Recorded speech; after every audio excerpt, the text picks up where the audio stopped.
ഉണ്ടായിരിക്കുന്നതായിരിക്കും. എല്ലാ അവയവങ്ങളും രൂപപ്പെട്ടിട്ടുണ്ടാവും. ഹൃദയമിടിപ്പ് കേൾക്കാൻ സാധിക്കും.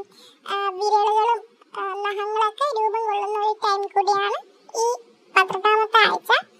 മുഖത്ത് കൂടുതൽ മുഖം നന്നായിട്ട് തന്നെ വ്യക്തമായി വരും. അതായത് മനുഷ്യന്റെ മുഖപ്രകൃതമായിട്ട് വ്യക്തമായിട്ട് വരുന്ന ഒരു ടൈം കൂടിയാണ്.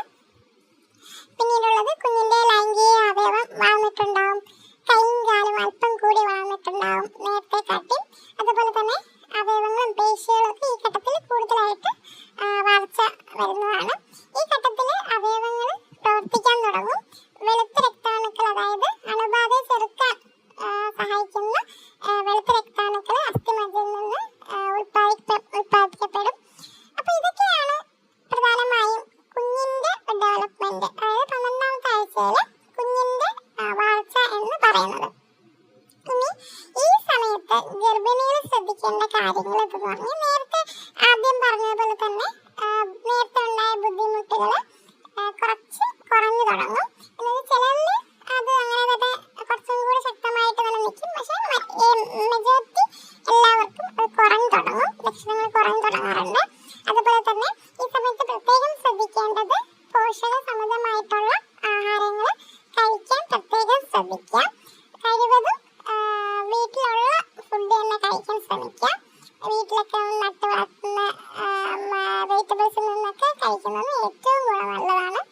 നാടൻ ഭക്ഷണത്തിൽ ഉൾപ്പെടുത്തുക. അതുപോലെ തന്നെ പുറത്തു നിന്നുള്ള ഫുഡ് കഴിവതും ഒഴിവാക്കുക. ഫാസ്റ്റ് ഫുഡൊക്കെ കഴിവതും ഒഴിവാക്കുക. അതൊക്കെ കുഞ്ഞിനും ഗർഭകാലത്തിൽ പ്രഗ്നൻസി ടൈമിലും അതൊക്കെ ഭയങ്കര പ്രശ്നങ്ങൾ ഉണ്ടാക്കുന്നതാണ്. അപ്പോൾ അതുകൊണ്ട് തന്നെ അവയൊക്കെ ഒഴിവാക്കുക. പിന്നെ ഹോർമോൺ അളവിലെ മാറ്റങ്ങൾ കൊണ്ട് തന്നെ തലക്കറക്കവും ക്ഷീണമൊക്കെ ഈ സമയത്ത് ഉണ്ടാവാം.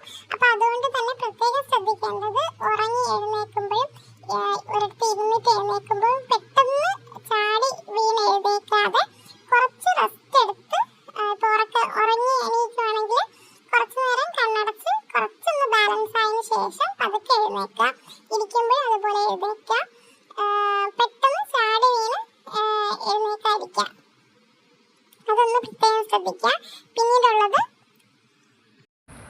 ഫുഡ് ഒരിക്കലും സ്കിപ്പ് ചെയ്യാതിരിക്കുക. അതായത് വണ്ണം കൂടുന്നു എന്ന് വെച്ചിട്ട് ആഹാരം കഴിക്കാതെ ഇരിക്കരുത്. എന്നാൽ അധികം കൂടുതൽ വയറ് നിറച്ച് ആഹാരം കഴിക്കുന്നതും ചിലർക്ക് അസ്വസ്ഥത ഉണ്ടാക്കാറുണ്ട്.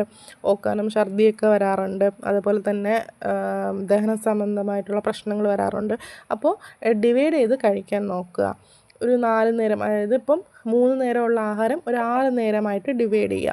അതായത് 2 ഇഡ്ഡലി, ഇപ്പം നല്ല വിശപ്പുണ്ട് എന്നുള്ളതാണെങ്കിൽ ഒരു 8 മണിക്ക് 2 ഇഡ്ഡലി കഴിച്ചതിന് ശേഷം ഒരു 11 മണിയാകുമ്പോൾ വീണ്ടും 2 ഇഡ്ഡലി കഴിക്കുക. അങ്ങനെ കഴിച്ച് കഴിയുമ്പോൾ അധികം വയറ് നിറയത്തില്ല, നമുക്ക് ആ വിശപ്പും അത് മാറുകയും ചെയ്യും, കുഞ്ഞിനും അതിൻ്റേതായിട്ടുള്ള പോഷകങ്ങൾ കിട്ടുകയും ചെയ്യും. അപ്പോൾ അങ്ങനെ ശ്രദ്ധിക്കുക, വയറ് നിറച്ച് കഴിക്കാതിരിക്കുക. കാരണം അങ്ങനെ കഴിക്കുമ്പോൾ ഈ ഗ്യാസിൻ്റെ പ്രശ്നങ്ങളും ഓക്കാനും ഛർദിയൊക്കെ വീണ്ടും ഉണ്ടാകാനുള്ള ചാൻസ് കൂടുതലാണ്. അതുകൊണ്ടാണ് കഴിക്കുന്നത് കുറച്ചായിട്ട് കഴിക്കുക എന്ന് വെച്ചിട്ട് ഫുഡ് സ്കിപ്പ് ചെയ്യാനും പാടില്ല. പിന്നെ ധാരാളം വെള്ളം കുടിക്കുക. അതുപോലെ തന്നെ നന്നായി ഭയങ്കരമായിട്ടുള്ള വയറുവേദന, ബ്ലീഡിങ് എന്നിവ ഉണ്ടെങ്കിൽ വെച്ചുകൊണ്ടിരിക്കരുത്, ഡോക്ടറിനെ കാണേണ്ടത് അത്യാവശ്യമാണ്. പിന്നീടുള്ളത് മോർണിംഗ് സിക്നെസ് ആണ്. അതായത് രാവിലെ എഴുന്നേൽക്കുമ്പോൾ ഛർദി. ചിലരൊക്കെ പറയുന്നുണ്ട് 3 മാസം കഴിഞ്ഞിട്ടും അല്ലെങ്കിൽ 3 മാസം ആയിട്ടും എനിക്ക് മോർണിംഗ് സിക്നെസ്, അതായത് രാവിലെയുള്ള ഓക്കാനോ ഛർദിയും പോയിട്ടില്ല, മാറിയിട്ടില്ല എന്നൊക്കെ പറയാറുണ്ട്. പക്ഷേ അത് ചിലരിൽ പോകും, ചിലരിൽ അത് അതായത് ഡെലിവറി ടൈം വരെ ചിലപ്പം ഓക്കാനും ഛർദിയും ഉണ്ടാവാറുണ്ട് ചിലരിൽ. അപ്പോൾ അതുകൊണ്ട് അതിനെക്കുറിച്ച് ഓർത്ത് ബോധേഡാവേണ്ട ആവശ്യമില്ല. ചിലരിൽ അത് പെട്ടെന്ന് മാറും, ഒരു 3 മന്ത്സൊക്കെ കഴിയുമ്പോൾ മാറും. ചിലരിൽ ഡെലിവറി ആവുന്നത് വരെ ഉണ്ടാവും. പിന്നീടുള്ളത് ദഹന പ്രശ്നങ്ങളും കോൺസ്റ്റിപ്പേഷനും ഗ്യാസ് പ്രോബ്ലംസൊക്കെ ഈ സമയത്ത് ഉണ്ടാവുന്നതാണ്.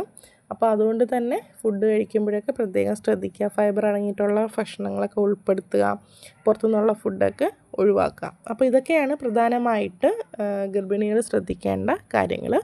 അപ്പോൾ എല്ലാവർക്കും വീഡിയോ മനസ്സിലായെന്ന് കരുതുന്നു. അപ്പോൾ 13th വീക്കിൽ എന്തൊക്കെയാണ് ശ്രദ്ധിക്കേണ്ടത്, കുഞ്ഞിൻ്റെ ഡെവലപ്മെൻറ്റ് എന്തൊക്കെയാണ് എന്നതിനെപ്പറ്റി അടുത്ത വീഡിയോയിൽ പറയുന്നതാണ്. അപ്പോൾ എല്ലാവർക്കും വീഡിയോ മനസ്സിലായെന്ന് കരുതുന്നു. താങ്ക്